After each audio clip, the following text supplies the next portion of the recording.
ان الحمد لله نحمده ونستعينه ونستغفره ونعوذ بالله من شرور انفسنا ومن سيئات اعمالنا من يهده الله فلا مضل له ومن يضلل فلا هادي له واشهد ان لا اله الا الله وحده لا شريك له واشهد ان محمدا عبده ورسوله اما بعد فإن خير الحديث كتاب الله وخير الهدي هدي محمد صلى الله عليه وآله وسلم وشر الأمور محدثاتها وكل محدثة بدعة وكل بدعة ضلالة وكل ضلالة في النار.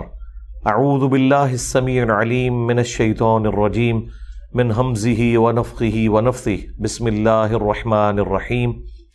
رب اشرح لي صدري ويسر لي امري واحلل عقدة من لساني يفقهوا قولي. بسم الله الرحمن الرحيم. ان الله وملائكته يصلون على النبي يا ايها الذين آمنوا صلوا عليه وسلموا تسليما. اللهم صل على محمد وعلى آل محمد كما صليت على إبراهيم وعلى آل إبراهيم إنك حميد مجيد. اللهم بارك على محمد وعلى آل محمد كما باركت على إبراهيم وعلى آل إبراهيم إنك حميد مجيد. اللهم ربنا آتنا في الدنيا حسنة وفي الآخرة حسنة وقنا عذاب النار. ربنا آتنا من لدنك رحمة وهيئ لنا من امرنا رشدا. لا الہ الا انت سبحانک انی کنت من الظالمین. حسبنا اللہ ونعم الوکیل. یا حی یا قیوم برحمتک استغیث ولا حول ولا قوة الا باللہ العلی العظیم. آمین. الحمدللہ آج 11 جون 2023 کو سنڈے کے دن ہماری یہ قرآن کلاس نمبر 151 151 نمبر کی اسٹوڈیو ریکارڈنگ ہونے جا رہی ہے. آج انشاءاللہ تعالی ہم سورہ ہود سے سٹارٹ لیں گے. سورہ ہود جو ہے یہ قرآن حکیم میں سورت نمبر 11 ہے اور مکی سورت ہے. اور مکی سورت کا جو مرکزی ٹاپک ہے وہ عقیدہ توحید ہے. اور ساتھ ہی ساتھ جو اگلی امتیں ہیں ان کے حالات و واقعات بھی اس میں تفصیل کے ساتھ بیان ہوئے ہیں. بلکہ قرآن حکیم میں یہ جو 2 صورتیں ہیں، سورۃ الاعراف جو آلریڈی ہم مکمل کر چکے ہیں اور دوسری سورہ ہود، اس میں تفصیل کے ساتھ ان رسولوں کے حالات اور واقعات اور ان کی امتوں کے معاملات ڈسکس ہوئے ہیں جو قرآن حکیم سے پہلے عرب کے لوگ جن سے واقف تھے. ان میں سے 3 پیغمبر جو ہے وہ پری ابراہیمک ہیں، یعنی ابراہیم علیہ السلام سے پہلے حضرت نوح علیہ السلام، حضرت ہود علیہ السلام اور ان کے بعد صالح علیہ السلام. اور پھر ابراہیم علیہ السلام کا تو ذکر پورے قرآن میں مختلف جگہ پہ آیا ہے. اور پھر ابراہیم علیہ السلام کے بعد جو 3 پیغمبر ہیں جن کے حالات و واقعات تفصیل کے ساتھ بیان ہوئے، ان میں سے بھی آپ لوط علیہ السلام سمجھ لیں کہ وہ چونکہ ان کے ریلیٹیو تھے اور بھتیجے لگتے تھے حضرت ابراہیم علیہ السلام کے، وہ ان کے زمانے میں ہی ہیں. اور شعیب علیہ السلام حضرت ابراہیم علیہ السلام کے بعد ان کی نسل میں ہیں. اور بنی اسرائیل میں جو ابراہیم علیہ السلام کی اولاد ہے حضرت موسیٰ علیہ السلام اور ہارون علیہ السلام جو اکٹھے ہیں. تو یہ 6 پیغمبر ایسے ہیں اور 7ویں حضرت ابراہیم علیہ السلام جن کا ذکر سب سے زیادہ قرآن میں آیا ہے کیونکہ عرب کے لوگ ان سے واقف تھے. باقی تو قرآن میں آیا وَإِن مِّن أُمَّةٍ إِلَّا خَلَا فِيهَا نَذِيرٌ، کوئی امت ایسی نہیں گزری جن میں کوئی ڈر سنانے والا نہ آیا ہو.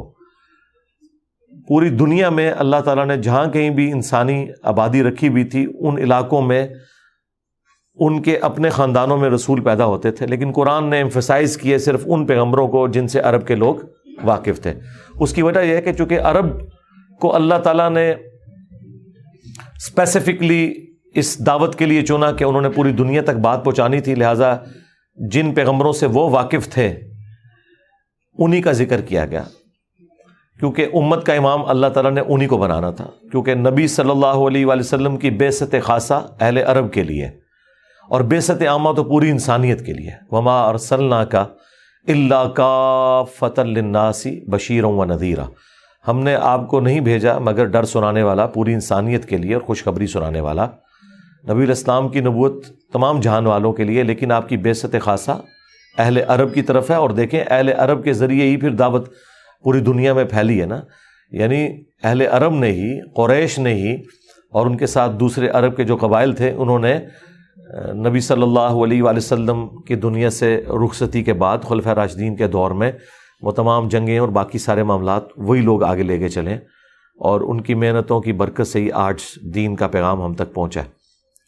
اور سب سے بڑی بات یہ تھی کہ خود رسول اللہ صلی اللہ علیہ وآلہ وسلم بھی بنو اسماعیل میں سے تھے، قریش میں سے تھے۔ یہ بھی ان کو اعزاز حاصل ہے کہ اللہ نے اپنے آخری پیغمبر کو خاندان قریش کے اندر، اور اس کی بھی شاخ جو بنو ہاشم تھی، جو حضرت ابراہیم علیہ السلام کے دوسرے جو بیٹے تھے حضرت اسماعیل علیہ السلام، ان سے تھے وہ سارے کے سارا ان کا خاندان۔ تو یہ اللہ تبارک و تعالیٰ نے جو نبوت کا سلسلہ جو ڈومیننٹ تو بنو اسرائیل میں تھا، جو حضرت ابراہیم علیہ السلام کی نسل میں سے حضرت اسحاق علیہ السلام، اور پھر ان سے حضرت یعقوب علیہ السلام کے 12 بیٹے، جو 12 بنی اسرائیل بنے، بنی کہتے ہیں بیٹوں کو، اور اسرائیل لقب قرآن میں آیا حضرت یعقوب علیہ السلام کا۔ لیکن بنو اسماعیل میں حضرت ابراہیم کے بعد صرف ایک ہی پیغمبر آئے ہیں، اور وہ ہمارے پیغمبر صلی اللہ علیہ وآلہ وسلم ہیں، جن پہ ختم نبوت ہوئی ہے۔ تو قرآن حکیم میں اللہ تعالیٰ نے ان 7 رسولوں کا ذکر تفصیل کے ساتھ کیا ہے، 3 حضرت ابراہیم علیہ السلام سے پہلے اور 3 ان کے بعد، ان میں سے بھی ایک کا زمانہ ان کے والا ہی ہے، حضرت لوط علیہ السلام، اور ساتھ میں خود حضرت ابراہیم علیہ السلام۔ ان کے علاوہ بھی پیغمبروں کا ذکر آیا ہے، 25 کے قریب نام موجود ہیں۔ حضرت یونس علیہ السلام کا ذکر موجود ہے، ذوالکفل کا موجود ہے، حضرت اسماعیل علیہ السلام جو حضرت ابراہیم علیہ السلام کے بیٹے ہیں، حضرت عیسیٰ علیہ السلام، ان کا بھی ذکر خیر ہے۔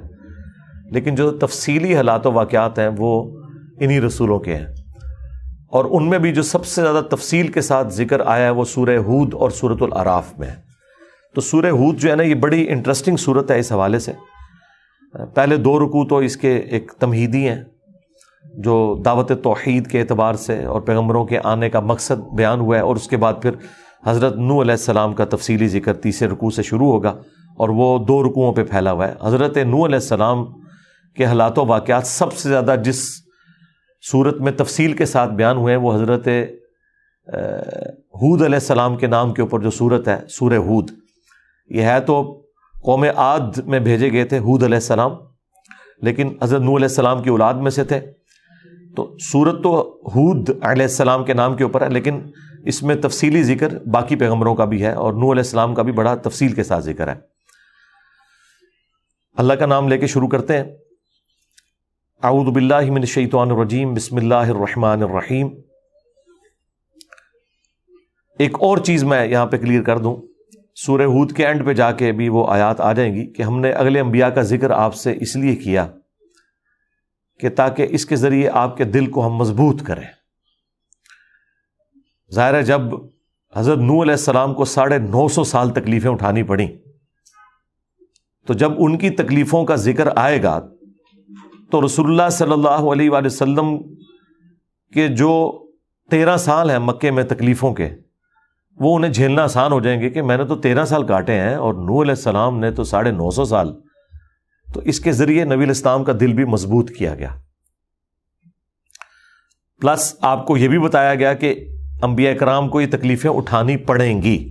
اسی کانٹیکسٹ میں جامعہ ترمذی میں ایک حدیث موجود ہے، شیخ البانی نے اس کی صحت کو ٹھیک کہا ہے کہ حضرت ابوبکر صدیق رضی اللہ تعالیٰ عنہ کہتے ہیں کہ میں نے نبی صلی اللہ علیہ وآلہ وسلم پر بڑھاپے کے جب آثار دیکھے تو میں نے کہا یا رسول اللہ آپ تو اچانک بڑھاپے کی طرف مائل ہو گئے۔ تو نبی علیہ السلام نے فرمایا کہ سورہ ہود نے مجھے بوڑھا کر دیا۔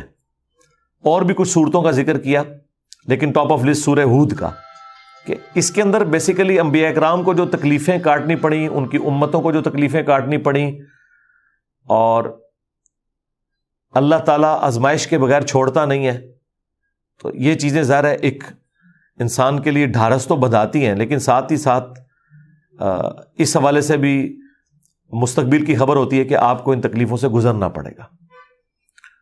قرآن میں بھی اللہ تعالیٰ نے فرمایا نا کہ عنقریب ہم آپ پہ ایسا بوجھ ڈالیں گے جو کمر توڑنے والا بوجھ ہے، یعنی دعوت و تبلیغ کا کام۔ اور وہ جب نبی علیہ السلام نے وہ قیام النہار کرنا شروع کیا، اس کے بعد آپ کی زندگی میں مشکلات زیادہ آئی ہیں۔ قیام اللیل سے کچھ بھی نہیں ہو رہا تھا، وہ تو نبی علیہ السلام خود قرآن پڑھتے تھے، آپ کے قریبی ساتھی بھی سنتے تھے، انجوائے کرتے تھے۔ جب قیام النہار شروع ہوا، یعنی پہلے 3 سال جب گزر گئے اور پھر کہا گیا اب آپ نے لوگوں میں اعلانیہ دعوت کرنی ہے، پھر جناب وہی لوگ جو کچھ عرصہ پہلے تک رسول اللہ صلی اللہ علیہ وآلہ وسلم کو صادق اور امین کہتے تھے، انہوں نے گالیاں نکالنی شروع کر دی، حالانکہ آپ کا پورا کریکٹر مانا ہوا تھا ان کے سامنے۔ لیکن توحید کی دعوت ایسی ہے کہ اگر یہ کوئی سمجھنا نہ چاہے تو اس سے زیادہ کڑوی اس پلانٹ ارتھ پہ کوئی چیز نہیں ہے، اور اگر سمجھ آ جائے تو اس سے زیادہ میٹھی چیز کوئی نہیں ہے۔ انسان اپنی جان دے دیتا ہے اور اس پہ کمپرومائز نہیں کرتا، لیکن یہ کڑوی بھی ہے۔ اسی لیے آتا ہے نا قرآن میں سورہ الزمر میں سورۃ المومن کے اندر کہ سورۃ المؤمن جسے سورہ غافر بھی کہتے ہیں، کہ جب تم اکیلے اللہ کا ذکر کرتے ہو نا تو ان کے دل بیٹھنا شروع ہو جاتے ہیں، اور جب اور ہستیوں کو بیچ میں شامل کرتے ہو، ٹھیک ہے، تو یہ ان لوگوں کے ذکر سے خوش ہوتے ہیں، لیکن اکیلے اللہ کا ذکر ان کے سامنے کیا جائے تو ان کے دل بیٹھ جاتے ہیں۔ ظاہر توحید کی دعوت ہے ہی ایسی ہے، ظاہر مقابلے پہ شیطان جو کھڑا ہوا ہے، ہاں سمجھ آ جائے تو پھر انسان کہتا ہے کہ جی اس کائنات کا مقصد ہی توحید ہے، اور کوئی مقصد نہیں ہے۔ اعوذ باللہ من الشیطان الرجیم، بسم اللہ الرحمن الرحیم۔ الف لام را، حروف مقطعات ہیں، اللہ اور اس کے رسول کے درمیان عز وجل و صلی اللہ علیہ وآلہ وسلم کوڈ ورڈز ہیں۔ کتاب احکمت آیاتہ، یہ وہ کتاب ہے جس کی آیات حکمت سے بھری ہوئی ہیں، مستحکم ہے اور بڑی پریسائز آیات ہیں۔ مختصر گفتگو کے اندر اللہ تعالیٰ نے بہت کچھ سمو دیا ہوا ہے، جو بخاری مسلم میں آیا کہ اللہ تعالیٰ نے مجھے جواب کلمات کے ساتھ مبعوث کیا، میں بات مختصر کرتا ہوں اور اس کا معنی جو ہے وہ گہرائی پر مبنی ہوتا ہے۔ ثم فصلت من لدن حکیم خبیر، اور اس کے بعد اللہ تعالیٰ نے خود سے ان کی تفصیل بھی بیان کر دی ہے، اور یہ اس ہستی کی جانب سے قرآن نازل ہوا ہے جو حکمت والا بھی ہے اور باخبر بھی ہے۔ یعنی قرآن حکیم کی آیات صرف حکمت سے بھری ہوئی نہیں ہے بلکہ ان کی تفصیل بھی بیان ہوئی ہوئی ہے۔ اس میں اللہ تعالیٰ نے ان علماء کا غرور توڑ دیا ہے جو اس تکبر کو انجوائے کرتے ہیں کہ جی جب قرآن ہی کہہ رہا ہے کہ آیات حکمت بھری ہوئی ہیں تو ہر بندہ تو اس حکمت تک پہنچ نہیں سکتا، ادھے اندروں بھی ایک مطلب نکلتا ہے، ادھے وچوں اور گل بھی نکل دی ہے، اور بالکل پٹھی گل کٹ رہے ہوتے ہیں، اور جو اچھل اچھل کے باہر نکل رہی ہوتی ہے وہ ماننے کے لیے تیار نہیں ہوتے۔ یعنی قرآن حکیم سے جو اچھل اچھل کے مفہوم نکل رہا ہے، ایاک نعبد و ایاک نستعین، یہ ماننے کے لیے تیار نہیں ہے، جو کہیں قرآن میں موجود نہیں ہے اور وہ ان کی اپنی اختراع ہے، اس کو زبردستی اس میں داخل کرتے ہیں اور پھر داخل کرنے کے بعد نکال رہے ہوتے ہیں یہ قرآن میں سے نکل رہا ہے۔ تو اللہ تعالیٰ نے وہ بھی غرور توڑ دیا کہ یہ قرآن کی آیات صرف حکمت سے بھری ہوئی نہیں ہے، ثم فصلت، پھر اللہ نے ان کی تفصیل بھی خود ہی بیان کر دی ہے۔ ہاں جی، جس کا ثبوت یہ ہے کہ شروع میں جو قرآن نازل ہوا ہے وہ قرآن حکیم میں اینڈ پہ ہے، پارہ نمبر 30، تو آپ دیکھیں وہ حکمت کی بھری ہوئی آیات ہیں، عقیدہ آخرت سے متعلق ہیں، چھوٹی چھوٹی صورتیں ہیں، چھوٹی چھوٹی آیات ہیں، اور ٹاپک کنکلوڈ ہوئے ہیں۔ سورۃ العصر آپ دیکھیں مختصر سے الفاظ میں کنکلوڈ ہو گئی ہے، سورۃ الکوثر، سورۃ النصر، اور باقی صورتیں آپ دیکھیں چھوٹی چھوٹی صورتیں ہیں، وہ شروع میں نازل ہوئی ہیں لیکن قرآن میں وہ اینڈ پہ رکھی گئی ہیں، تاکہ قرآن جب کوئی مکمل کر رہا ہو تو یہ نہ ہو کہ اینڈ پہ وہ ہیپی قرآن ختم کر کے تو سائڈ پہ ہو جائے، اس کو آخرت کا ڈر سنایا گیا۔ آخرت کا پورا ڈر جو ہے وہ پورے قرآن کے 29 پاروں میں ایک طرف اور 30واں پارہ ایک طرف، پاروں کی ڈویژن تو خیر بعد میں ہوئی ہے، اور اس کے پیچھے بھی حکمت یہی تھی، اس طرح ڈیوائڈ کیا گیا اس اعتبار سے کہ وہ پورے کا پورا جو شروع والا قرآن کا حصہ تھا وہ آخری پارے میں اسے شفٹ کر دیا گیا۔ باقی یہ جو ترتیب اس کی قرآن کے مصحف کی ہے، یہ اگرچہ اس ترتیب میں نازل نہیں ہوا لیکن یہ ترتیب ہے توقیفی ہے، یعنی رسول اللہ کے بتانے پر موقوف ہے، اور نبی علیہ السلام کو حضرت جبرائیل علیہ السلام وحی کے ذریعے بتاتے تھے کہ اب یہ آیت نازل ہوئی ہے تو اس کو فلاں صورت میں رکھنا ہے۔ ساری صورتیں بھی کٹھی نازل نہیں ہوئی ہیں، یعنی یہ نہیں ہے کہ سورۃ البقرہ یکمشت نازل ہو گئی ہے، نہیں، سورہ بقرہ میں کچھ آیات ایسی ہیں جو غزوہ بدر سے پہلے نازل ہوئی ہیں، کچھ بعد میں نازل ہوئی ہیں، لیکن آج وہ ہمیں ایک جگہ اکٹھی مل رہی ہیں۔ تو وہ ترتیب جو ہے وہ ساتھ ساتھ حضرت جبرائیل علیہ السلام کرواتے تھے، جو بخاری مسلم میں آیا کہ ہر سال آ کے وہ دورہ قرآن نبی علیہ السلام کے ساتھ کرتے تھے، جتنا قرآن نازل ہوا ہے، اور رسول اللہ اپنی کرائمنگ جو آپ نے کی تھی، جو آپ کو اللہ نے یاد کروایا تھا، اس کے ذریعے حضرت جبرائیل کو سناتے تھے، حضرت جبرائیل اسے کنفرم کرتے تھے کہ ہاں یہی ترتیب ہے، اور پھر آپ اسی کے مطابق ہی وہی لکھوایا کرتے تھے۔ لہٰذا یہ جو آج مصحف ہمارے ہاتھوں میں ہے، اگرچہ اس کے نزول کی ترتیب یہ نہیں ہے، لیکن یہ جو خود ترتیب میں ہے، یہ وہی ترتیب ہے جو لوح محفوظ میں ہے۔ بل ہوا قرآن مجید فی لوح محفوظ، لوح محفوظ میں بھی سورہ فاتحہ پہلے نمبر پہ ہے قرآن میں، اگرچہ بعد میں نازل ہوئی ہے۔ سورۃ العلق پہلے نازل ہوئی ہے، لیکن قرآن میں وہ اینڈ پہ ہے، 30ویں پارے کے اندر۔ لیکن یہ مصحف کی ترتیب وہی ہے جو اللہ تعالیٰ نے وحی کے ذریعے حضرت جبرائیل علیہ السلام کے ذریعے نبی علیہ السلام کو سکھائی ہے۔ تو اللہ تعالیٰ نے حکمت بھری آیات نازل کی، پھر ان کی تفصیل بھی بیان کر دی، اور سورہ ہود کے سٹارٹ میں یہ آیت آئی ہے، تو اس کا مطلب ہے کہ سورہ ہود میں پھر وہ کھول کھول کے ساری چیزیں بیان ہو رہی ہیں۔ جو شروع میں مختصراً پارہ نمبر 30 میں اللہ تعالیٰ نے عذاب کا ذکر کیا، ٹھیک ہے، قوم صالح کا مختصر ذکر ہوا جو ان کی اونٹنی کے ساتھ ان کی امت نے کیا، لیکن یہاں پہ آپ کو وہ تفصیلی پورا ذکر ملے گا۔ تو یہ تفصیل بھی اللہ نے خود بیان کر دی ہے، اور وہ سٹارٹ پھر ہو رہا ہے کہ جو مختصر دعوت قرآن کی، آپ سمجھ لیں سمندر کوزے میں بند ہو گیا چند آیات کے اندر۔ اللہ تعبدوا الا اللہ، اور یہ کہ مت عبادت کرو مگر اللہ کی۔ بنیادی دعوت کیا ہے؟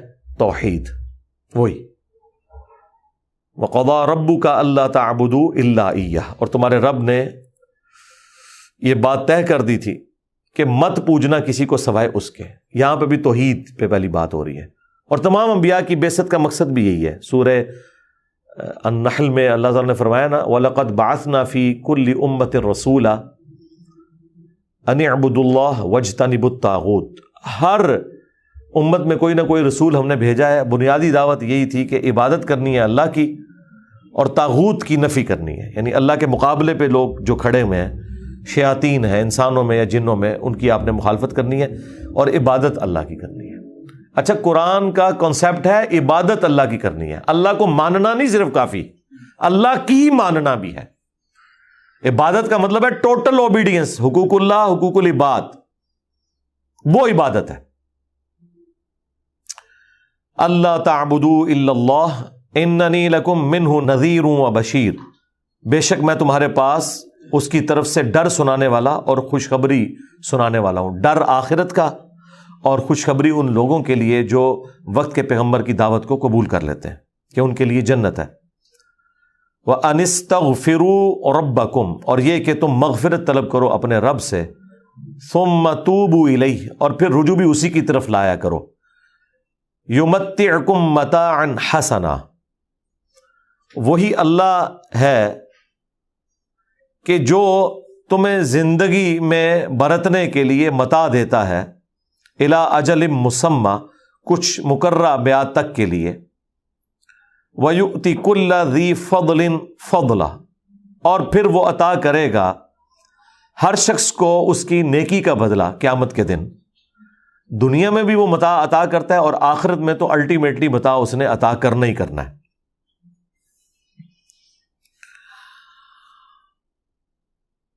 وَإِن تَوَلَّوْا، اور اگر یہ روگردانی کریں، فَإِنِّي أَخَافُ عَلَيْكُمْ عَذَابَ يَوْمٍ كَبِيرٍ، تو اے نبی ان سے فرما دو کہ بے شک مجھے تو اس بڑے دن کے عذاب کا خوف ہے کہ وہ تم پر آ جائے گا۔ اور یہ تمام پیغمبر یہی دعوت دیا کرتے تھے کہ اللہ کو مان لو، دنیا میں بھی تمہارے کے ساتھ وہ حسن سلوک والا معاملہ کرے گا، لیکن ظاہر ہے اس میں تکلیفیں بھی آئیں گی، وہ لیکن جھیلنا آسان ہو جائیں گی، اور آخرت کی ہمیشہ کی زندگی دے گا۔ اور اگر اس دعوت کو قبول نہیں کرو گے تو بڑے دن کا عذاب تمہیں آ پکڑے گا۔ یہ تمام رسول یہی دعوت دیتے تھے، ہمارے نبی نے بھی یہی دعوت دی۔ ہاں، ہمارے نبی علیہ السلام کے کیس میں عذاب ذرا ڈفرینٹ شکل میں آیا، قتال کی شکل میں، غزوہ بدر اور احد اور خندق کی شکل میں کافروں پر عذاب آیا، جو اگلی امتوں پر آسمان سے چنگھاڑ کی شکل میں، پتھروں کی بارش کی شکل میں، سمندری طوفان کی شکل میں آتا تھا، ہمارے نبی علیہ السلام کے کیس میں وہ قتال کی شکل میں آیا۔ الی اللہ مرجعکم، تمہیں لوٹ کر اللہ ہی کی طرف جانا ہے، وہو علی کل شیء قدیر، اور وہ ہر چیز کے اوپر قدرت رکھتا ہے، یعنی یہ اس کی قدرت ہے کہ وہ مرنے کے بعد تمہیں دوبارہ زندہ کر لے گا۔ ایسا نہیں ہے کہ تم مر گئے تو اب تمہیں زندگی کسی نے نہیں کرنا اور آخرت کی کوئی زندگی نہیں آنے والی، ایسا نہیں ہے۔ الا انہم یثنون صدورہم لیستخفوا من، آگاہ ہو جاؤ جب وہ اپنے سینوں کو دوہرا کر رہے ہوتے ہیں اس ڈر سے کہ اللہ تعالیٰ سے وہ پردہ کر رہے ہوتے ہیں، کہ وہ اپنے سینوں کو دوہرا کرتے ہیں، تو اللہ تعالیٰ سے تو کوئی پردے میں جا نہیں سکتا۔ الا حین یستغشون ثیابہم، اللہ تعالیٰ تو انہیں اس وقت بھی دیکھ رہا ہوتا ہے جب وہ اپنے کپڑوں میں لپٹے ہوئے ہوتے ہیں، اللہ سے تو کوئی پردہ کر ہی نہیں سکتا۔ یہ یعنی اس کانٹیکسٹ میں بخاری شریف میں آتا ہے کہ بعض صحابہ کرام وہ جب علیحدہ میں ہوتے تھے تو وہ اس وقت بھی کپڑے اتارتے ہوئے شرم و حیا محسوس کرتے تھے اور اپنے آپ کو یوں کلوز کرتے تھے۔ ظاہر ہے کہ اس وقت ایجوکیشن ہو رہی تھی کہ بھئی اللہ تعالیٰ ہمیں دیکھ رہا ہے تو ہم اپنے جسم کو پردے میں رکھیں، تو اللہ تعالیٰ فرمایا ہم تو تمہیں دیکھ رہے ہوتے ہیں جب تم اپنے بستر میں رات کو لپٹے ہوئے ہوتے ہو چادروں میں، تو اللہ تعالیٰ سے تو کوئی چیز چھپی ہوئی نہیں ہے۔ یعلم ما یسرون وما یعلنون، وہ تو جانتا ہے جو کچھ تم چھپاتے ہو اور جو کچھ تم ظاہر کرتے ہو، اور اس کا جاننا اتنا کامل ہے کہ انہ علیم بذات الصدور، بے شک وہ تو سینوں کے چھپے ہوئے رازوں کو بھی جاننے والا ہے۔ بلکہ سورہ المومن میں تو آئے گا وہ آنکھوں کی خیانت کو بھی جانتا ہے، یعنی بعض لوگ آنکھوں ہی آنکھوں میں کوئی اشارہ کرتے ہیں نا، اور کسی کے بارے میں اشارہ کر رہے ہوں، وہ بندہ نہ بھی دیکھے لیکن اللہ تعالیٰ نے اس اشارے کو بھی نوٹ کیا ہوا ہے کہ یہ کہنا کیا چاہ رہا ہے، تو اللہ تعالیٰ سے کوئی چھپا نہیں سکتا اپنے معاملات کو۔ یہاں پہ ماشاءاللہ یہ پارہ نمبر 11 مکمل ہو گیا، اور اب آپ دیکھ لیں اتنی لمبی سورت ہے یہ، اس سورت کی 123 آیات ہیں ٹوٹل، 5 آیتیں جو ہیں وہ پارہ نمبر 11 میں ہیں، اور باقی پوری کی پوری سورت پارہ نمبر 12 کے اندر ہے۔ یہ جو معاملہ ہوا ہے نا سپاروں کے ساتھ، یہ اس لیے ہوا ہے کہ یہ سپاروں کی ترتیب اللہ تعالیٰ کی طرف سے یا اس کے پیغمبر کی طرف سے یا صحابہ کرام کی طرف سے نہیں ہے، ورنہ یہ اس طرح ترتیب نہ ہوتی کہ سورت ٹوٹ گئی پاروں میں، ایک جو حسن تھا نا وہ ڈسٹرب ہو گیا۔ اس سے زیادہ آپ ڈسٹربنس دیکھیں گے سورت الحجر، اس کی ایک آیت پارہ نمبر 13 میں، پوری سورت الحجر 14ویں نمبر پارے میں ہے۔ اب یہ ایک لائن پتہ نہیں کس نے ایسے کر کے سپاروں کے صفحے گنے ہیں اور سپارے بنا دی ہیں، یہ تابعین کے دور میں ہوا ہے۔ ایک آیت کو ادھر کر کے کیا ایڈوانٹیج لیا؟ اس لیے ہمارے جو استاد تھے ڈاکٹر سرار صاحب، انہوں نے جب بیان القرآن ریکارڈ کرایا تو شروع میں انہوں نے یہ جو مس ہینڈلنگ ہے نا ان کا ذکر کیا ہے کہ پاروں کو اس طریقے سے جو تقسیم کیا گیا ہے وہ اس چکر میں کہ وہ ان کا آپس میں ایونلی سائز رہے، ویسے بھی ابھی بھی ایونلی سائز کوئی نہیں ہے، ایگزیکٹلی برابر نہیں ہے یہ پارے، تھوڑا بہت فرق تو رہے گا، ظاہر ہے کہ وہ میتھمیٹیکلی تو نہیں اس طرح چیزیں اللہ تعالیٰ نے ان کو مینج کیا تھا، یہ تو ایک خطبات کا مجموعہ ہے، قرآن کی سورتیں ہیں 114۔ اب جب انہوں نے اس کے صفحے برابر کرنے کے چکر میں اگر ایک لائن کو آگے لے جاتے، اور ویسے وہ بھی برابر کوئی نہیں ہوا ہے، وہ بھی اب آپ دیکھیں نا تو آخری صفحے جب آتے ہیں تو کاتب کچھ لفظ چھوٹے کرتا ہے کچھ بڑے کرتا ہے، تب جا کے پارا مکمل ہوتا ہے۔ آپ کبھی دیکھیں یہ کوئی آٹومیٹکلی نہیں پارا مکمل ہو جاتا، یا وہ سعودیہ سے جو قرآن چھپتا ہے اس کے ہر صفحے پہ آیت مکمل ہو رہی ہے، یہ تو اس سے بھی مشکل کام تھا، کیونکہ سپارہ تو آپ نے 30 جگہ پہ مکمل کرنا ہے، اور 400-500 صفحوں پہ انہوں نے، وہ یہ قرآن ہے جو میرے ہاتھوں میں ہے۔ اب یہ دیکھیں اس کے آلموسٹ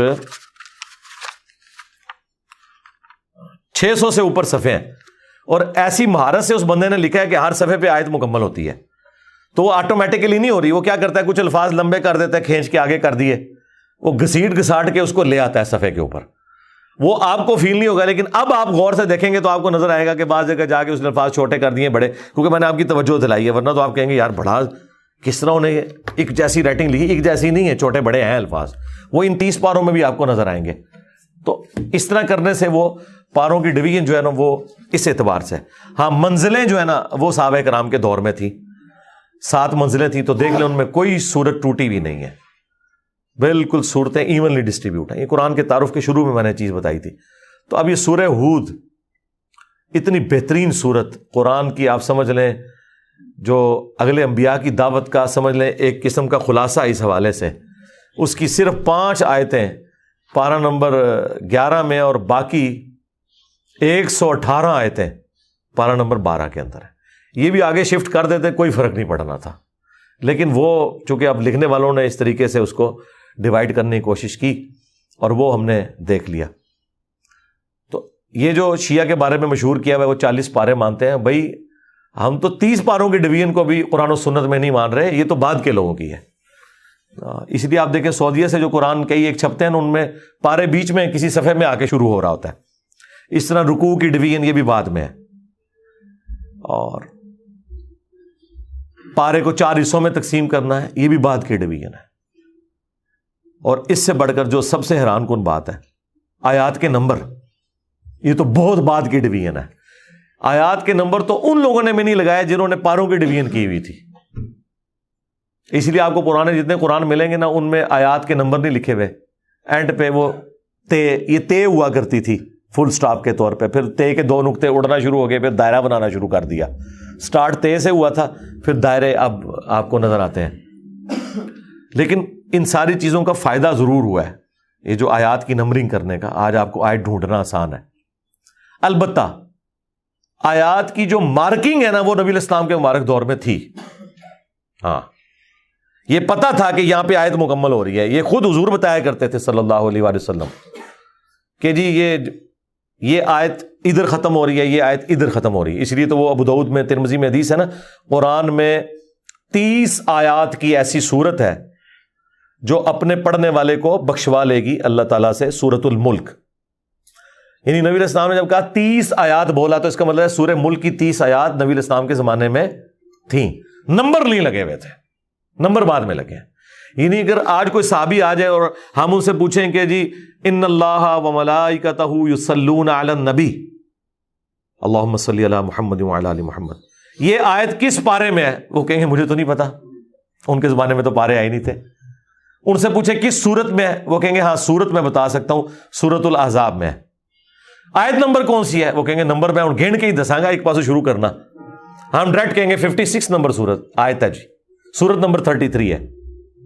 اچھا آپ اگر ان سے یہ بھی پوچھیں نا کہ سورت نمبر کون سی ہے تو یہ بھی نہیں بتا سکیں گے. اس وقت سورتوں کو بھی نمبرنگ نہیں تھی، ترتیب تھی لیکن نمبر نہیں لگا ہوا تھا کہ یہ سورت نمبر فلاں ہے، یہ سورت نمبر فلاں ہے. یہ تو آج ہمیں پتا ہے نا کہ سورہ احزاب 33 نمبر سورت ہے. اسی طریقے سے سورہ انبیاء 21 نمبر سورت ہے. اس زمانے میں یہ نمبرنگ بھی کوئی نہیں تھی. تو اب یہ پارہ نمبر 12 ہمارا سٹارٹ ہو رہا ہے اور یہ مشہور آیت ہے. اور یہ آیت جب پچھلی دفعہ قرآن کلاس میں آئی تھی تو میں نے 1.5 گھنٹے کے 4 لیکچر دیے تھے ان شروع کی آیات کے اوپر. رزق اور تقدیر کا مسئلہ اور مسئلہ تقدیر کے حوالے سے، اور وہ 1.5 گھنٹے کے 4 لیکچر اس لیے ہوئے تھے کہ مسئلہ تقدیر پہ 200 آیات قرآن کی میں نے کور کی تھی، پورے قرآن سے 50 مقامات سے. جہاں کہیں کوئی آیت تقدیر کے اوپر تھی نہ وہ میں نے کور کی تھی. مسئلہ نمبر 103 104A 104B اور C. اور C میں تو جا کے میں نے بخاری مسلم کی مسئلہ تقدیر پہ جتنی حدیثیں ہیں جن سے بعض اوقات لوگ غلط رزلٹ نکالتے ہیں اور جبریہ والا عقیدہ رکھ لیتے ہیں کہ جی بس جو تقدیر میں لکھا ہے وہی ہو جانا ہے، ہمارے اختیار میں تو کوئی چیز نہیں، وہ میں ساری چیزیں اس میں کور کر چکا ہوں. وما من دابۃ فی الارض، اور زمین پہ چلنے پھرنے والی کوئی بھی مخلوق ایسی نہیں ہے، الا علی اللہ رزقھا، مگر یہ کہ اس کا رزق اللہ کے ذمہ کرم کے اوپر ہے. ہمیں تو چند ایک مخلوقات نظر آ رہی ہیں نا جن کا رزق آپ دیکھ رہے ہیں. ابھی اگر آپ کو ویل مچھلی کا رزق بتایا جائے جو پیسیفک میں اور اٹلانٹک میں آج بھی ہزاروں کی تعداد کے اندر ہے، ایک چھوٹی ویل مچھلی بھی ایک وقت کا 500 کلو گوشت کھا جاتی ہے، 500 کلو. اور جو بڑی ویل مچھلی ہیں وہ تو آپ چھوڑ دیں، 30 ہاتھیوں کے برابر بھی ویل مچھلی ہے. اتنی بڑی بڑی ویل مچھلی ہیں، 30 ہاتھی، 30 ان کے برابر ایک ویل مچھلی. اس کا رزق بھی اللہ تعالیٰ پورا کر رہا ہے. آپ کو تو بس چڑیاں نظر آ جاتی ہیں زیادہ زیادہ، تو کسی کے دماغ میں آ سکتا ہے کہ یار چڑیوں کا رزق اللہ پورا کر رہا ہے، تو زیادہ زیادہ اتنا ہی دماغ میں رزق آتا ہے. آپ ذرا ان جانوروں کے بارے میں سوچیں، اتنے بڑے بڑے جانور سمندر کے اندر.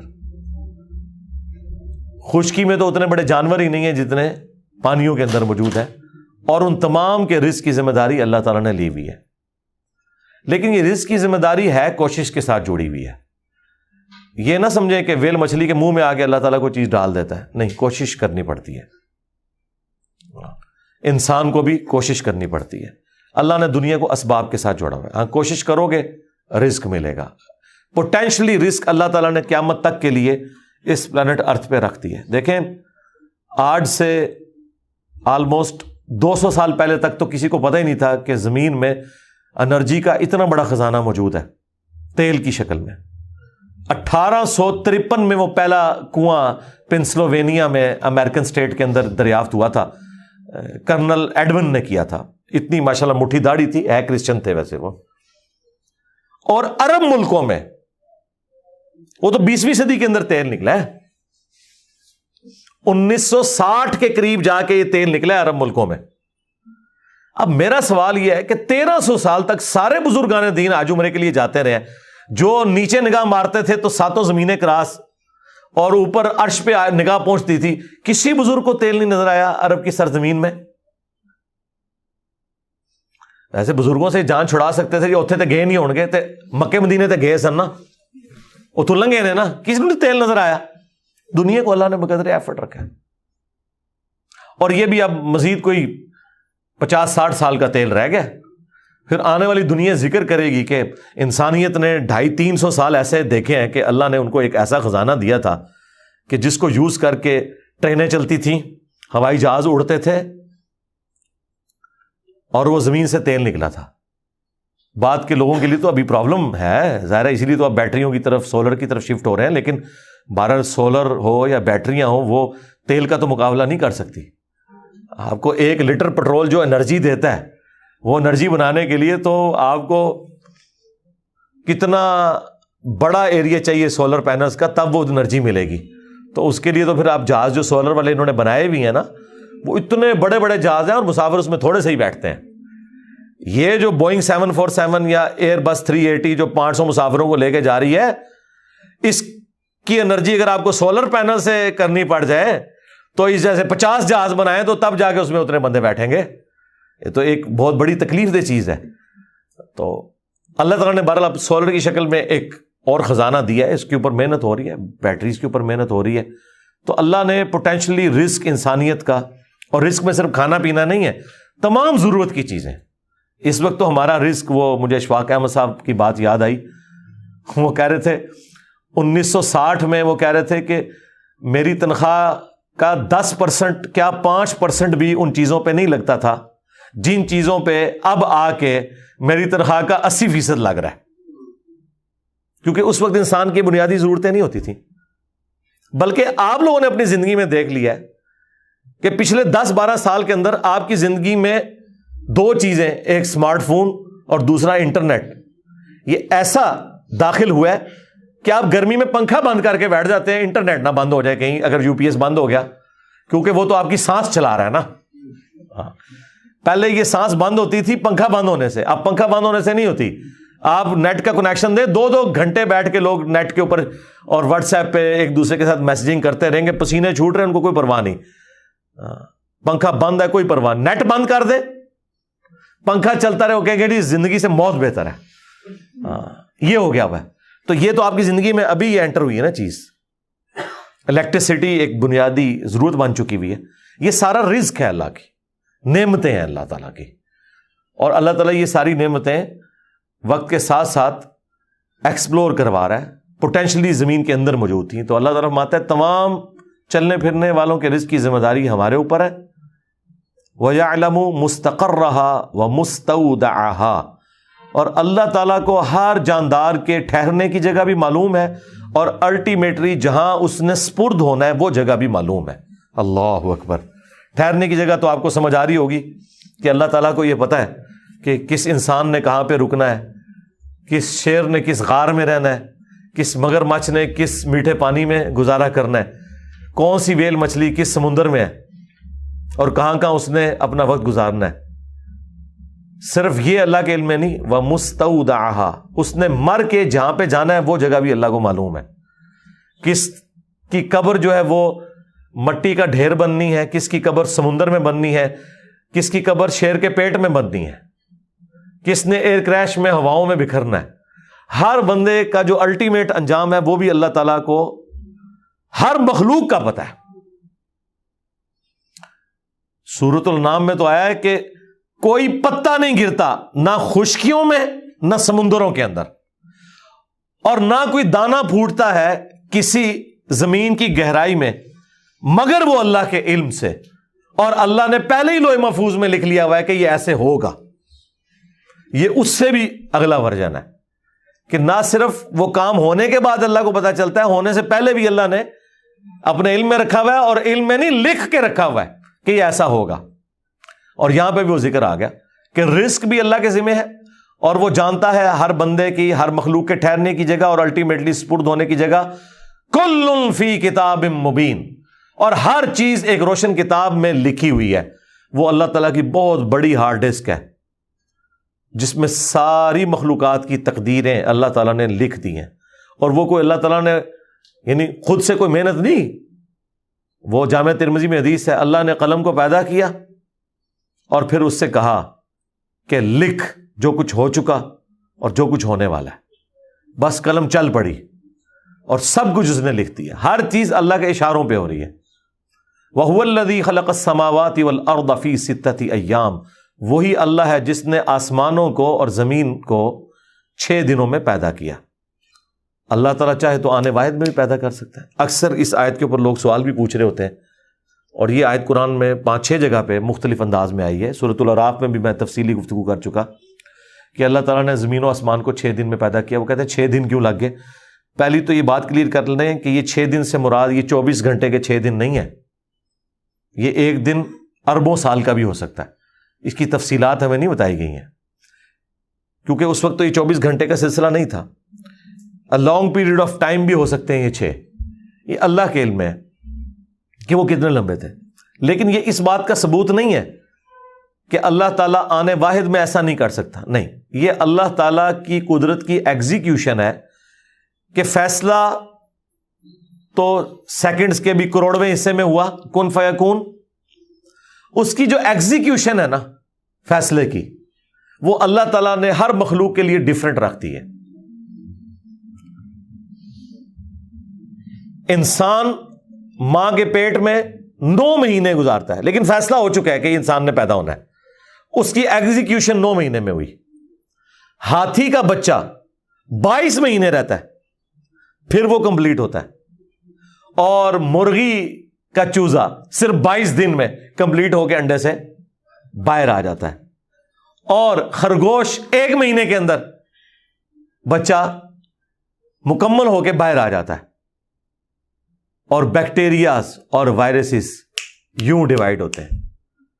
سیکنڈز کے اندر کروڑوں کی تعداد میں وائرسز اور بیکٹیریا بن جاتے ہیں جب ان کی ڈویژن شروع ہوتی ہے۔ تو یہ بھی اللہ نے ورژن رکھا ہے، وہ ورژن بھی رکھا ہے۔ آم کی گٹھلی میں سے پودا نکلتا ہے، ڈیسیژن ہو جاتا ہے، لیکن 8 سال لگتے ہیں پہلی دفعہ پھل لگنے کو، تو وہاں پہ 8 سال ہے۔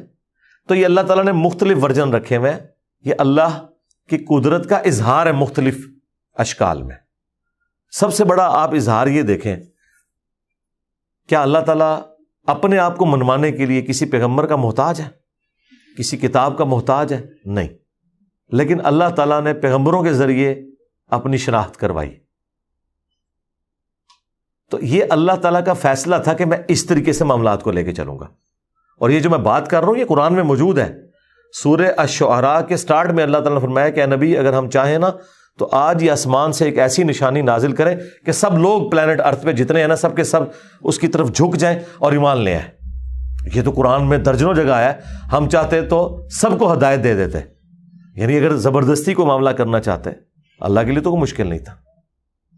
تو یہ اللہ تعالیٰ کی سنت ہے. تو یہاں پہ بھی جو 6 دن میں زمین و آسمان کی پیدائش, پھر ان 6 دنوں کا بریک اپ جو ہے نا وہ سورہ حامیم السجدہ میں آیا ہے.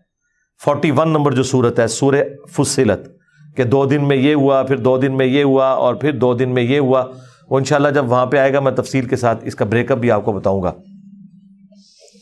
تو یہ اللہ تبارک و تعالیٰ نے اپنی قدرت کا اظہار فرمایا. تو یہ 6 دن میں بنانے کا یہ قطعاً مقصد نہیں ہے کہ یہ 1 دن میں نہیں بن سکتے تھے یا 1 سیکنڈ میں نہیں بن سکتے تھے, نہیں. اللہ تعالیٰ نے سنت ایسی رکھی ہے کہ وہ اس طریقے سے ہی معاملات کو لے کے چلتا ہے. آپ دیکھیں جو تابکاری مٹیریلز ہیں ان کو ہزاروں لاکھوں سال لگ جاتے ہیں ڈیکمپوز ہونے میں. اس کے مقابلے پہ کیلا, سیب, آم آپ کسی مٹی والی جگہ پہ رکھیں, وہ چند ہفتوں میں ڈیکمپوز ہو کے زمین کا حصہ بن جائے گا. ڈیکمپوز ایک تابکاری مٹیریل بھی ہو رہا ہے اور یہ بھی ہو رہا ہے, لیکن دونوں کا ٹائم فریم ڈفرنٹ ہے. اللہ تعالیٰ نے ڈفرنٹ رکھا ہوا ہے. تو یہ اللہ تعالیٰ کی سنت ہے کہ اس نے مختلف معاملات رکھے ہیں. عمریں بھی دیکھ لیں ڈفرنٹ ہے. آپ یہ ٹوٹل دیکھیں جو مرغیاں اور مرغے آپ گھر میں رکھتے ہیں, میکسیمم 7 سے 10 سال ان کی عمر ہوتی ہے, لیکن ڈیٹیلڈ لائف ہے کہ ان کی پوری اس میں گزر رہی ہے, سیٹسفائی ہے اس کے اندر. مچھر چند دنوں کی ان کی زندگی ہوتی ہے. پتنگے گھنٹوں میں زندگی ہے, ان کے لیے وہی زندگی پوری ہے. ہم تو سوچتے ہیں یار یہ کیا ابھی پیدا ہوئے تھے یہ مرے پڑے ہوئے ہیں, لیکن وہ اس لائف سائیکل میں بھی خوش ہے, ان کی وہ پوری زندگی وہی ہے. انسانوں کی زندگی وہ صحیح بخاری میں حدیث ہے, نبی علیہ السلام نے فرمایا جس کو اللہ تعالیٰ نے 60 سال دے دیے اس پہ حجت تمام کر دی. اور وہ جو قرآن میں آیت آئی ہے اس کے کانٹیکسٹ میں امام بخاری یہ لے کے آئے کہ اللہ تعالیٰ انسان سے فرمائے گا میں نے تجھے ایک عمر دی تھی کہ تو سوچ سکتا تھا. تو نبی اسلام فرمایا 60 سال جسے مل گئے اس پہ حجت تمام ہو گئی. اور جامع ترمذی میں حدیث ہے کہ میری امت کی عمریں 60 سے 70 کے درمیان ہے ایوریج, یعنی زیادہ میجورٹی اسی رینج میں ہے. تو اب جن کی 100 سال ہیں ان کو تو 50 سال تو کم ہی عمر لگ رہی ہوتی ہے, لیکن آپ جو 30-40 پہ 50 پہ پہنچے ہیں وہ ذرا سوچیں کہ کتنے لوگ ہیں جو ان کے ساتھ کے فوت ہو چکے ہیں اور کتنے لوگ ہیں جو ان کے بعد پیدا ہو کے بھی فوت ہو چکے ہیں. ہاں آپ ذرا قبرستان میں جائیں, آج 2023 چل رہا ہے نا, تو یہ 21ویں صدی شروع ہوئے آلموسٹ مشکل سے 23 سال ہوئے نا, تو آپ کو درجنوں کیا سینکڑوں قبریں ایسی ملیں گی کہ جو لوگ 2001 کے بعد پیدا ہو کے فوت بھی ہو چکے ہیں قبروں کے اندر ہے. تو ہر بندے کی اللہ نے لائف سپین ڈفرنٹ رکھا ہوا ہے. تو مخلوقات کا بھی ڈفرنٹ, پھر ہر مخلوق میں آگے جو سب ڈویژن ہے وہ بھی ڈفرنٹ. تو اللہ تعالیٰ فرماتا ہے کہ اس نے آسمانوں اور زمین کو 6 دنوں میں پیدا کیا. وَكَانَ عَرْشُهُ عَلَى الْمَاءِ, اور اس وقت اس کا تخت پانیوں پر تھا. لِيَبْلُوَكُمْ أَيُّكُمْ أَحْسَنُ عَمَلًا, اور یہ زمین و آسمان کی پیدائش کا مقصد یہ تھا کہ اللہ تعالیٰ جانچے کہ تم میں کون اچھے اعمال کرتا ہے. لو جی, یہ قرآن اپنے مقدمے میں بالکل واضح ہے کہ یہ کائنات پیدا کرنے کا مقصد صرف یہ ہے کہ انسانوں کو جانچا جائے اور جنات کو جانچا جائے کہ ان میں سے کون اچھے اعمال کرتا ہے. وما خلقت الجن والانس الا لیعبدون. یہ اکثر آپ کو جذبات میں لوگ کہتے ہوئے نظر آتے ہیں کہ یہ کائنات رسول اللہ کے لیے پیدا کی گئی ہے. اس کائنات کو پیدا کرنے کا مقصد یہ تھا کہ اللہ تعالیٰ نے نبی علیہ السلام کو پیدا کرنا تھا. یہ اتنا بڑا ٹروتھ ہے کہ ایٹ لیسٹ اس کی جگہ قرآن میں بنتی ہے. مجھے بتائیں یہ پوری کائنات پیدا کرنا, یعنی سب سے بڑا اگر کوئی یونیورسل ٹروتھ ہو سکتا ہے نا وہ یہ ہے ہم کیوں پیدا ہوئے, یہ کائنات کیوں بنائی گئی. اس سے بڑا ایک ہی سوال ہے کہ کس نے بنائی. جب آپ اس ہستی تک پہنچ جاتے ہیں نا تو اس کے بعد دوسرا سوال یہ ہے کہ اللہ نے یہ اتنا بڑا ڈسین کیوں کیا ہے, کیا چاہتا ہے اللہ تعالیٰ.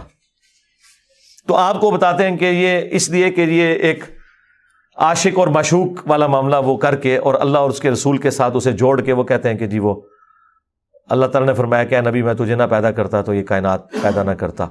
وہ روایت موجود ہے، ایک جعلی روایت گھڑی ہوئی المستدرک للحاکم کے اندر ہے، لیکن میں اکثر کہتا ہوں یہ اتنی بڑی بات ہے کہ اس سے بڑا کوئی یونیورسل ٹروتھ نہیں ہو سکتا، تو قرآن تو اس سے خالی ہے. اور وہ اس کو اس کے ساتھ جوڑتے ہیں کہ سورۃ الاعراف میں جو آیا ہے دعا باقاعدہ اللہ نے بتا دی، لیکن ان کی تسلی نہیں ہوئی ہے. ربنا ظلمنا انفسنا وان لم تغفر لنا وترحمنا لنکونن من الخاسرین. وہ دعا جو حضرت آدم علیہ السلام نے کی اور اللہ تعالیٰ نے ان کی توبہ قبول کی، اس کانٹیکسٹ میں کہتے ہیں وہ نبی علیہ السلام کے وسیلے سے توبہ قبول ہوئی. وہ والی پوری روایت وہ کہتے ہیں حاکم میں موجود ہے. بھئی قرآن میں قصہ آدم اور ابلیس 7 دفعہ آیا ہے، کسی جگہ نہیں آیا کہ کسی وسیلے واسطے سے قبول ہوئی ہے. الٹا دعا بھی آ گئی قرآن میں کہ یہ دعا انہوں نے مانگی، لیکن یہ اس طرح کی روایتوں کے ساتھ جوڑ کے اور پھر اس کو آگے. اور اس میں لکھا ہے کہ آدم علیہ السلام کو اللہ تعالیٰ نے پوچھا کہ بھئی تجھے کیسے پتا چلا؟ انہوں نے کہا جی میں نے جب تو نے مجھے پیدا کیا تو میں نے عرش پہ اللہ کے نام کے ساتھ محمد کا نام لکھا ہوا دیکھا صلی اللہ علیہ وآلہ وسلم، تو مجھے پتا چل گیا یہ کوئی محبوب تیری ہستی ہیں، تو میں نے ان کا وسیلہ ڈالا. پھر تو اللہ تعالیٰ نے اس کے جواب میں کہا کہ ہاں وہ ہستی ہیں تمہاری اولاد میں آئیں گی، اور اگر میں انہیں نہ پیدا کرتا تو میں یہ کائنات پیدا نہ کرتا، یہ کائنات میں نے ان کے لیے پیدا کی ہے. اب مجھے بتائیں اس پوری سٹوری کا کہیں قرآن کے ساتھ کوئی لینا دینا ہے؟ جبکہ ایک کوئی کیجول بات نہیں ہے، یہ پوری ایک ڈاکٹرن ہے جس کے اوپر آپ نے سارا معاملہ کھڑا کیا ہوا ہے.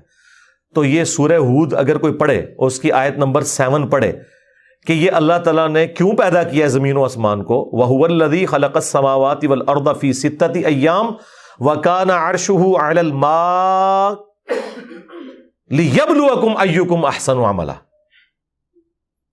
زمین و آسمان کو 6 دن میں پیدا کیا، اس وقت اللہ کا عرش پانیوں پر تھا تاکہ اللہ جانچے کہ کون تم میں سے اچھے اعمال کرتا ہے. اور یہ سیم جو ٹکڑا ہے نا آیت کا، یہ سورۃ الملک میں بھی ہے، الذی خلق الموت والحیات لیبلوکم ایکم احسن عملا. تو قرآن تو اپنے مقدمے میں واضح ہے، وَلَئِن قُلْتَ إِنَّكُمْ مَبْعُوثُونَ مِن بَعْدِ الْمَوْتِ. اور اے نبی اگر ان سے کہو کہ تمہیں بے شک مرنے کے بعد اٹھایا جانا ہے، قیامت کے دن اللہ کے حضور پیش ہونا ہے، لَيَقُولَنَّ الَّذِينَ كَفَرُوا إِنْ هَذَا إِلَّا سِحْرٌ مُبِينٌ. تو یہ کافر کہیں گے یقیناً یہ تو ایک کھلا جادو ہے. اچھا قرآن جن کافروں کو ایڈریس کرتا ہے نا، وہ صرف وہ کافر نہیں ہے کہ جو اللہ کے منکر ہیں. کئی کافر ایسے ہیں جو اللہ کو مانتے تھے آخرت کو نہیں مانتے تھے، تو یہ ان کا بھی رد ہو رہا ہے کہ یہ پھر کہیں گے کہ یہ تو کھلا جادو ہے. پھر دوسری جگہ پہ آتا ہے کہ وہ پھر نبی علیہ السلام کو کہتے تھے کہ اچھا اگر مرنے کے بعد دوبارہ زندہ ہونا ہے تو ہمارے ماں باپ کو زندہ کر کے لے آؤ، پھر ہم مان لیں گے. پھر ماں باپ زندہ ہو گئے اور تم نے مان لیا، پھر ماننا کیا ماننا ہوا، یہ تو غیب پہ ہی مان لانا ہے. اور پھر اللہ تعالیٰ نے تمہیں خوش کرنے کے لیے کیا اپنے رولز بدل دینے؟ ایسا تو نہیں ہوگا کہ تمہارا منہ مانگا معجزہ تمہیں دکھایا جائے گا. معجزہ تو وہ ہوگا جو اللہ چاہے گا دکھایا جائے گا. پھر اللہ تعالیٰ نے اس کے جواب میں یہ بھی کہا کہ تم سے پہلے جن لوگوں کو میں نے منہ مانگے معجزے دکھائے تو ایمان تو وہ بھی نہیں لے کے آئے تھے. یہاں پہ بھی آ جائے گا آگے چل کے. قوم سمود نے ڈیمانڈ کی تھی کہ ایک اونٹنی پہاڑ میں سے نکل آئی، پھر کافر ہو گئے، مانا تو پھر بھی کوئی نہیں. عیسیٰ علیہ السلام کو اللہ تعالیٰ نے یہ معجزہ دیا کہ مردے زندہ کر دیتے تھے، تو کیا سارے رومنز اس وقت ایمان لے آئے؟ یہودی ایمان لے آئے؟ کوئی بھی نہیں ایمان لے کے آئے. 12 بندے صرف ایمان لے کے آئے، اور وہ ایمان اس معجزے کی وجہ سے نہیں لائے ہوئے تھے، ویسے ہی ایمان لا چکے ہوئے تھے. کوئی پاپولیشن میں اضافہ نہیں ہوا. یہ آج جو آپ کو اتنی دنیا میں اتنے بڑے لیول پہ کرسچینٹی نظر آ رہی ہے، یہ تو ایک رومن بت پرست بادشاہ تھا کانسٹنٹائن 2، جس کے نام پہ قسطنطنیہ کا شہر ہے. وہ مسلمان ہو گیا تھا، یعنی اس زمانے میں کرسچن، اور اس وقت یہ رول تھا کہ جو بادشاہ کا دین ہے وہی رعایا کا ہوگا. تو گن پوائنٹ پہ پوری رومن امپائر کرسچن ہو گئی تھی. یہ کوئی کنوکشن کے ساتھ انہوں نے دین نہیں قبول کر لیا تھا. ورنہ عیسیٰ علیہ السلام کو تو اللہ نے زندہ آسمانوں پہ اٹھایا، ان کے تو قتل کا فتویٰ یہودیوں نے رومنز کو کہہ کے جاری کروا دیا تھا.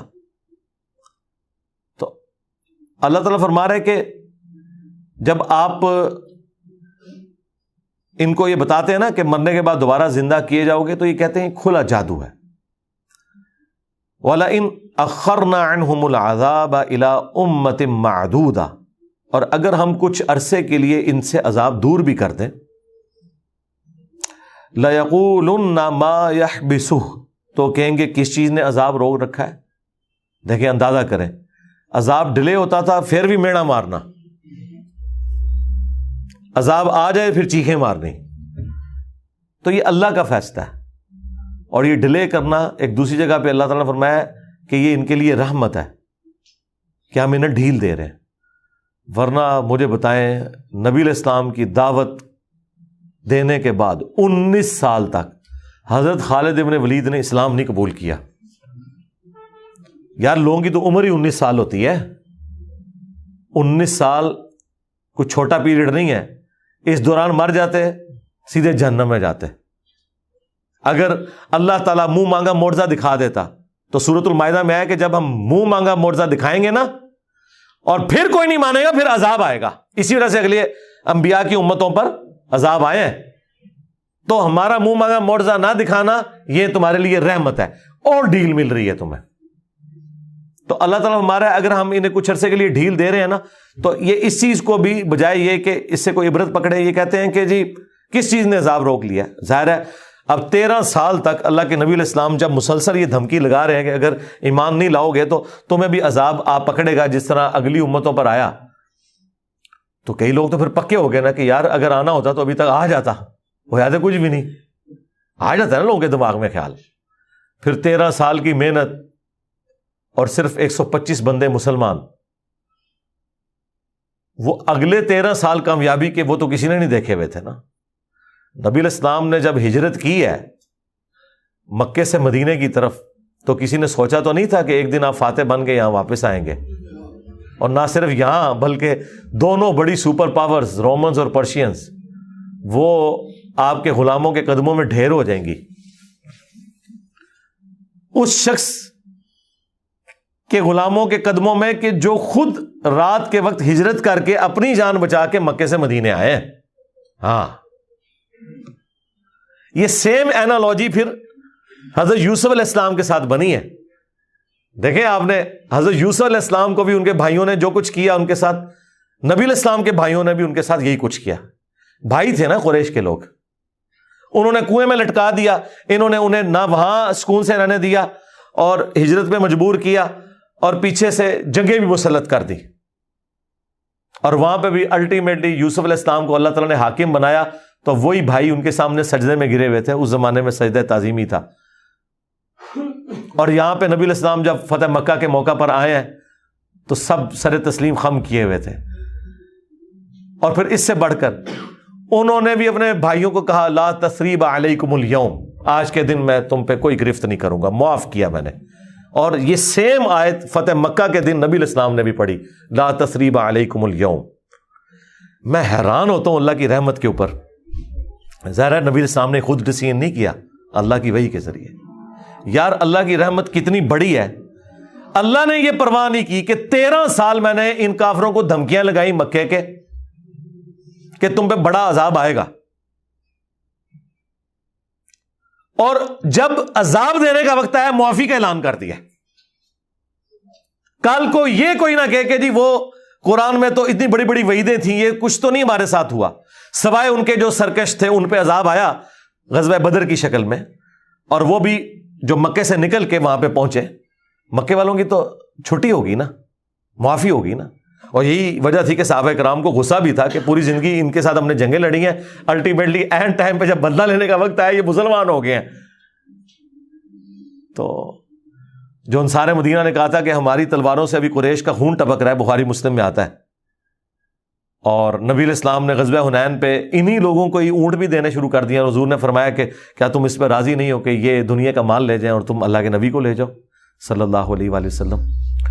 تو اللہ تعالیٰ نے اپنی رحمت کا غلبہ ایسا فرمایا کہ نہیں دیکھا کہ پورا قرآن دھمکیوں کا، یعنی ایک سمجھ لیں مکی قرآن جو 2/3 حصہ ہے وہ دھمکیوں کے اوپر مشتمل ہے، لیکن اینڈ رزلٹ یہ ہوا کہ ساروں کو معافی ہو گئی ہے، ایمان قبول کر لیا انہوں نے۔ تو اللہ تعالیٰ کی بہت بڑی رحمت ہے۔ تو اللہ تعالیٰ مانتا ہے کہ اگر ہم ان سے عذاب پھیر دیں کچھ عرصے کے لیے، تو یہ کہتے ہیں کدھر گیا وہ عذاب، الا یوم یأتیہم، آگاہ ہو جاؤ کہ جب وہ عذاب آ جائے گا، لیس مصروفا عنہم، پھر وہ پھرے گا نہیں، وحاق بہم ما کانوا بہ یستہزئون، پھر وہ عذاب انہیں آ گھیرے گا جس کا وہ مذاق اڑایا کرتے تھے۔ لیکن سرکار یہ جب آیات نازل ہو رہی تھیں کسی کے وہم و گمان میں بھی نہیں تھا کہ ایسے نہیں ہوگا۔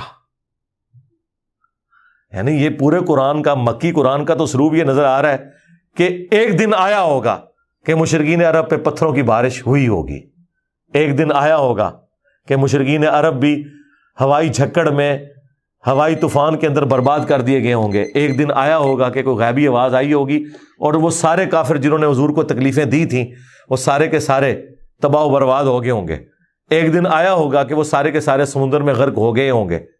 لیکن ایسا کچھ بھی نہیں ہوا، سوائے ان چند سرکش لوگوں کے جو بدر میں آ کے قتل ہوئے، احد میں قتل ہوئے، خندق میں قتل ہوئے، یہ معاملہ ہوا۔ لیکن الٹیمیٹلی وہ سارے کے سارے لوگ جو اولین مخاطب تھے وہ مسلمان بھی ہوئے، اور بعد میں انہوں نے پھر وہ کسر پوری بھی کی ہے۔ یہ نہ سمجھیے گا کہ مسلمان پھر نام کے ہوئے ہیں، اس کے بعد وہ لوگ جو مسلمان ہوئے وہ رسول اللہ کے مشن کو آگے لے کے بھی چلے ہیں صلی اللہ علیہ وسلم۔ آپ کو تو جب رومنز اور پرشینز کی جنگوں کا بتایا جاتا ہے، قادسیہ کا، یرموک کا، تو عام بندوں کے خیال میں تو آتا ہے کہ یہ صحابہ کرام کی فتوحات تھی۔ نہیں سر، صحابہ کرام تو 5% بھی نہیں تھے اس میں، 90% سے زیادہ تو وہ لوگ تھے جو حضور کے بعد ایمان لے کے آئے، وہ تابعین تھے جو سسٹم کا حصہ بنے۔ ان میں سے اکثر لوگوں نے نبی الاسلام کو دیکھا بھی نہیں ہوا تھا، لیکن انہوں نے حضور کی وفات کے بعد جب ان تک اسلام کی دعوت پہنچی، اور بعض تو ایسے تھے جو نبی الاسلام کے مبارک زمانے میں تھے، اسلام بھی قبول کر لیا، پھر بھی حضور تک نہیں پہنچ سکے۔ ظاہر ہے اس وقت کوئی ٹرینیں نہیں تھی، غریب لوگ تھے، سفر کرنا بھی ایک تردد والا معاملہ تھا، اتنا آسان معاملہ نہیں تھا۔ لیکن بہرحال انہوں نے بعد میں پھر اپنے نبی کے ساتھ وفاداری نبھائی ہے۔ اللہم اجعلنا منہم مع النبیین والصدیقین والشہداء والصالحین۔ اللہ تعالیٰ سے دعا ہے جو حق بات میں نے کہی اللہ تعالیٰ ہمارے دلوں میں راسخ فرمائے، اگر جذبات میں میرے منہ سے کوئی غلط بات نکل گئی تو اللہ تعالیٰ ہمارے دلوں سے دھو ڈالے، ہمیں معاف بھی فرما دے، ہمیں کتاب و سنت کی تعلیمات دوسرے بھائیوں تک پہنچانے کی توفیق عطا فرمائے۔ سبحانک اللہم وبحمدک، اشہد ان لا الہ الا انت، استغفرک واتوب الیک، وما علینا الا البلاغ المبین۔ جزاکم اللہ خیرا۔